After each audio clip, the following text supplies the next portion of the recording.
Hello, welcome to Grumpy Meowster Consulting.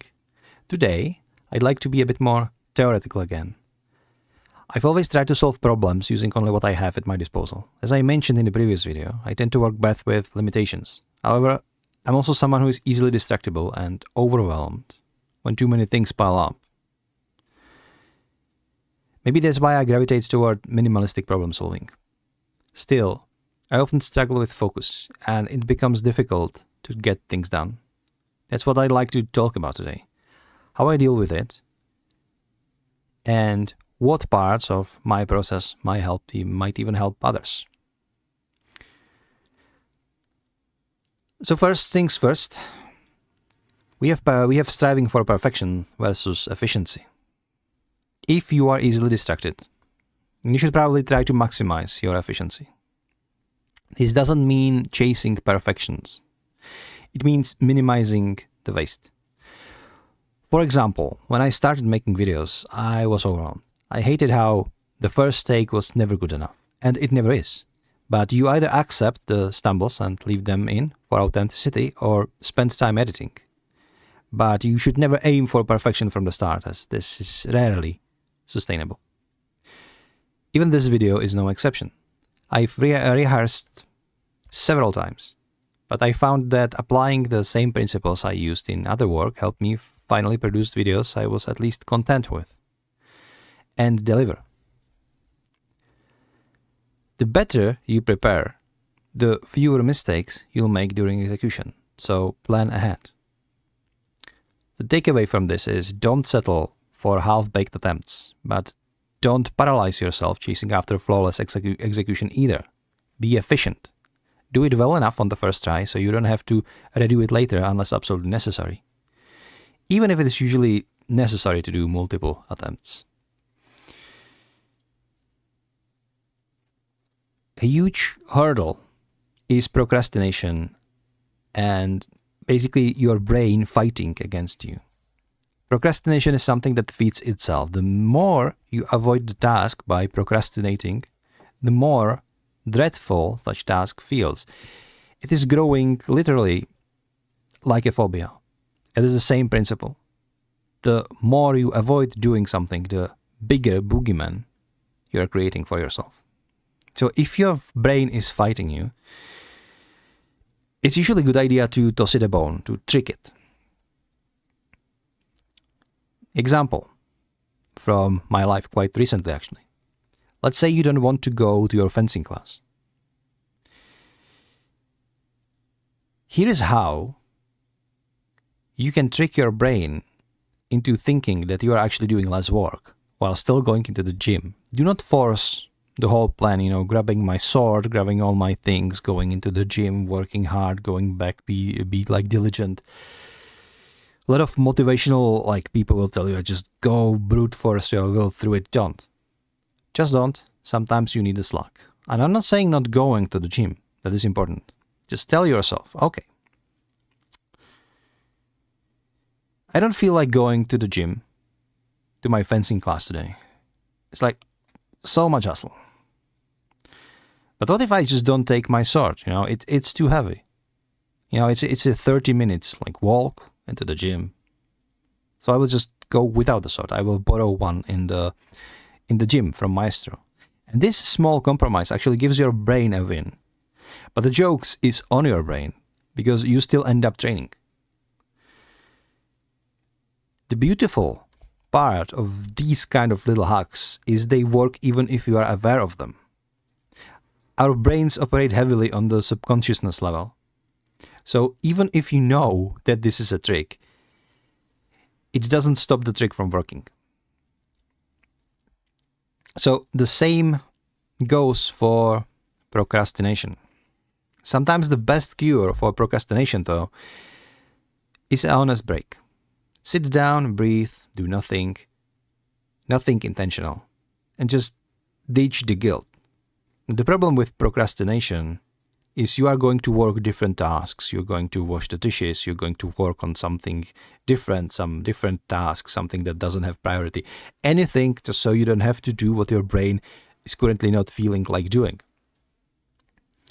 You need to ditch this guilt and you need to be content with taking a short break. So go play a video game, go for a walk, lie down for a minute, watch a movie, whatever.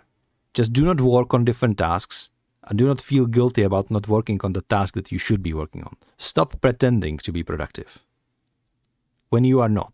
Just accept the fact that you need a break, take a break, and then go back to the task at hand with your brain and your mind reset.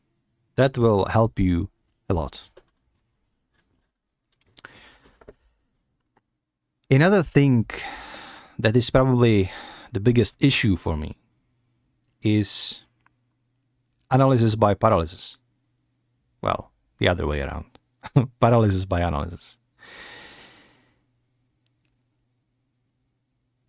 How I usually deal with this phenomenon is what I call the boulder trick. So, what I mean is, whenever you have some huge problem that you need to solve, the problem is staring at you as like the huge boulder, immovable boulder that is just sitting in your way. You cannot achieve anything, you cannot go around it. You freeze and you don't even know where to start. So my approach would be turn this boulder into gravel. Not necessarily by like pounding it down, but more like chipping off small pieces, break the problem into bite-sized chunks that you can actually chew. And most importantly, make sure you see tangible progress after each step, after each tiny boulder or piece of gravel that you remove from this huge boulder. Even these tiny progress, tiny wins, they build momentum. And you can apply this momentum to get through the whole boulder, so to speak. Years and years ago, I got this advice from my mom. My mom used to say, if there is a wall in your way, you have to go and kick the wall, even if it hurts. Okay, but life taught me a little bit different. I'd rather take the wall apart, brick by brick, because that is a good way to avoid burnout. If you just go and kick into the wall and you kick through the wall, you might as well just slam your face against it. It doesn't matter, because as soon as you are done with the wall, there will be another in your way. And eventually you will break your toe, you will break your leg, you will break your face, you will burn out. So no, just each brick taken away from the wall can be visualized as a tangible progress, something you can cling on, something that will give you that little win that keeps you going. What I mean by this? Let's do an implementation example. Documentation. At a certain point, when I was working for one of the companies in the past, I was often tasked with making documentations for our products. This could be brand new product or just updates on the products that we already had. So usually when I was tasked with delivering documentation of a product, it was the product that I was at least somehow familiar with. Maybe there were a couple of new features. So what I did was focus on those new parts. I'd click through the product, spot the new features, maybe something had changed on the login screen or new item was added into menu, etc. I was usually given a quick briefing by someone on the team, either developers or my supervisor, about what the issue or the change was. So I dived in. I checked out the new features for myself, and then I usually call it a day or take a break. This approach worked for me because this was my first step, just getting familiar with the product that I'm documenting on.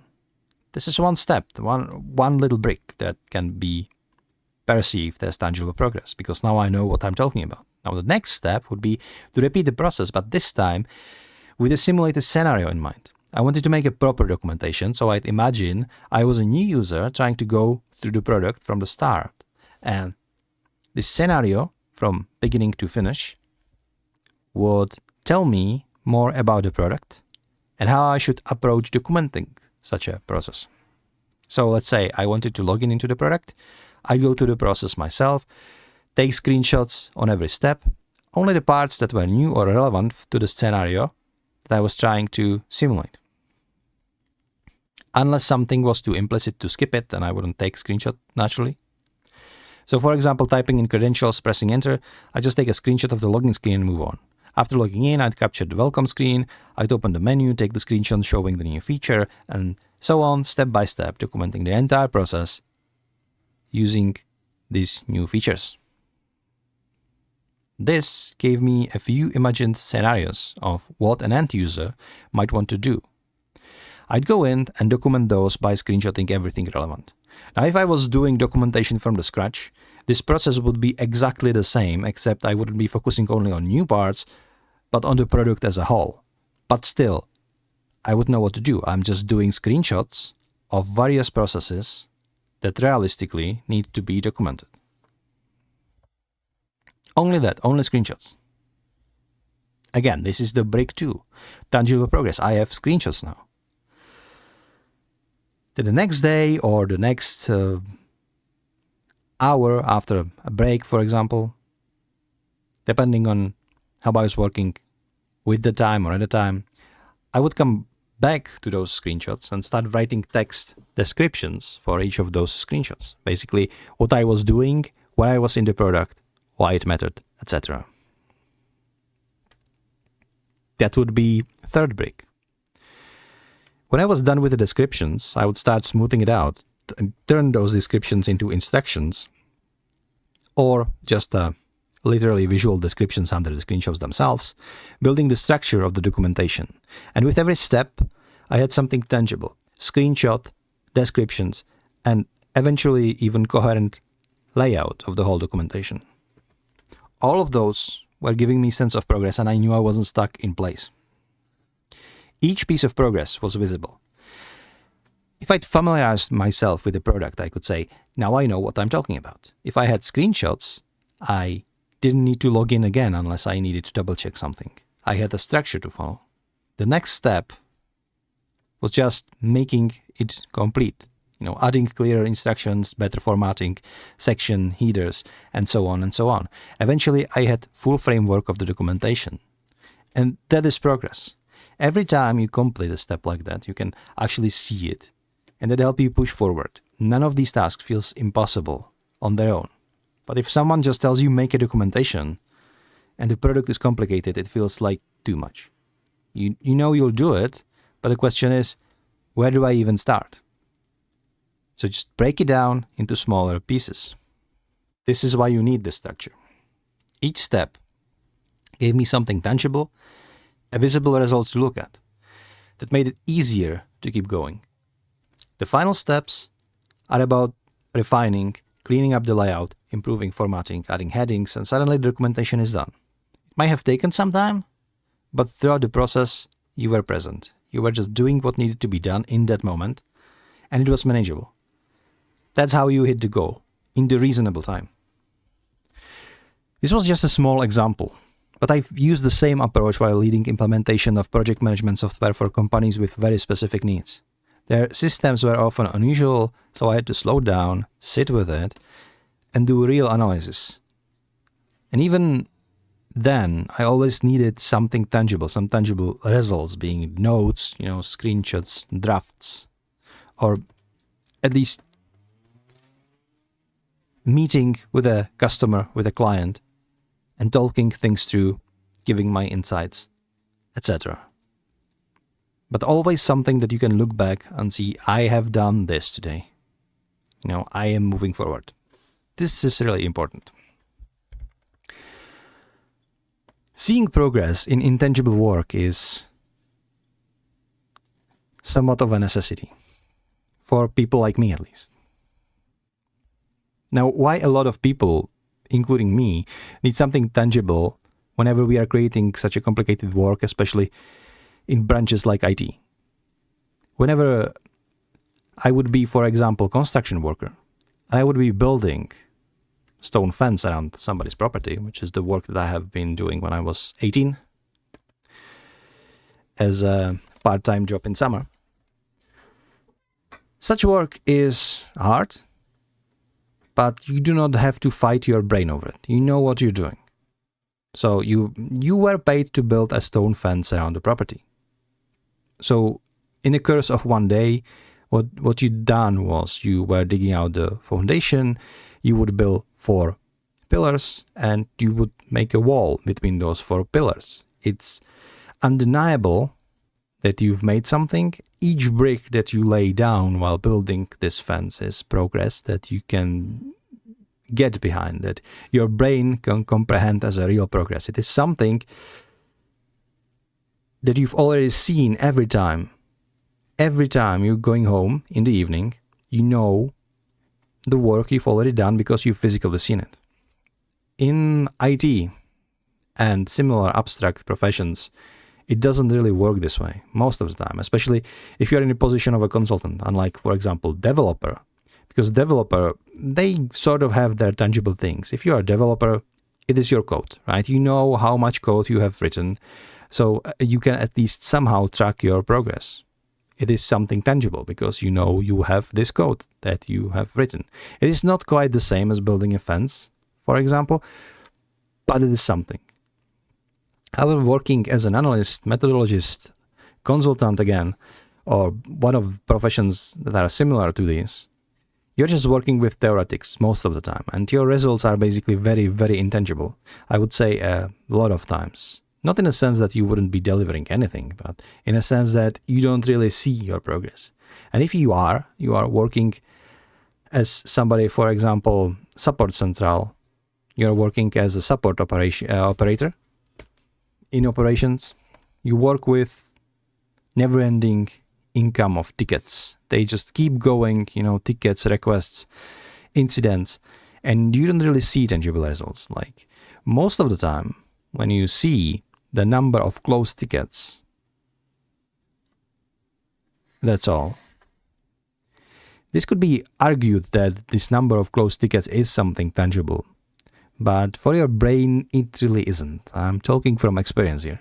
So the portion your work in a way that you are not overwhelmed by this work is very, very important. Why? Well, simply put, because being overwhelmed is what leads to burnout. So, as you can see, this all ties together.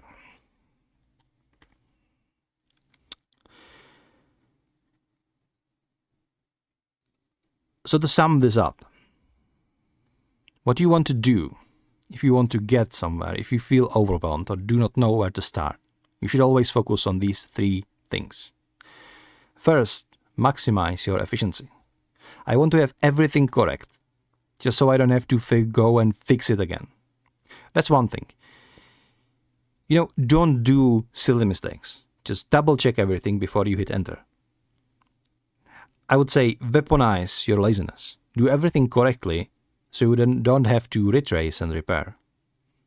As we were talking before, you will rarely make everything correctly on the first try. But if you put a lot of work in the initial draft, then the amount of work that you need to do afterwards to refine the draft will be much smaller than if you do half-assed work. Second, chunk your work. Portion everything into bite-sized pieces, into something that you can tackle, into something your mind, your brain can handle with. So you are not overwhelmed by the huge boulder that you have in front of you. That little example about my mother telling me kick the wall, and I'm saying no. Kicking the wall hurts. Disassemble the wall, brick by brick. And all you need to do is just kick those small bricks away from the road, and the road is free. So I would expand on this advice, make it more applicable to myself and the way I see the world. And the third and the final advice is to make the progress visible. The last thing would be make these chunks of visible progress. Now, as I said, make something that is tangible. Make something you can say, I've achieved this today. This is something that I can present to whoever asks what I was doing. It can make your supervisors happy because they will know exactly what you were doing that day, if you are working in corporate, for example. But the most important thing here is it will make you happier because you know you've done something that is tangible for you, and you don't trap yourself into a place that you feel like you are making no progress, which may or may not be true, which is something that leads even more to the procrastination, at least in my experience. That's it for now. If you learned something, great. If not, at least now we know what not to do. If you've got questions or something to add, drop it in the comments. I try to respond to every single one, even the weird ones. If you want a proper consultation, contact me on the email in the description. Like, share, or ignore, just don't say I didn't warn you. Hope to see you next time. I'm Grumpy Meowster Consulting. Thanks for watching.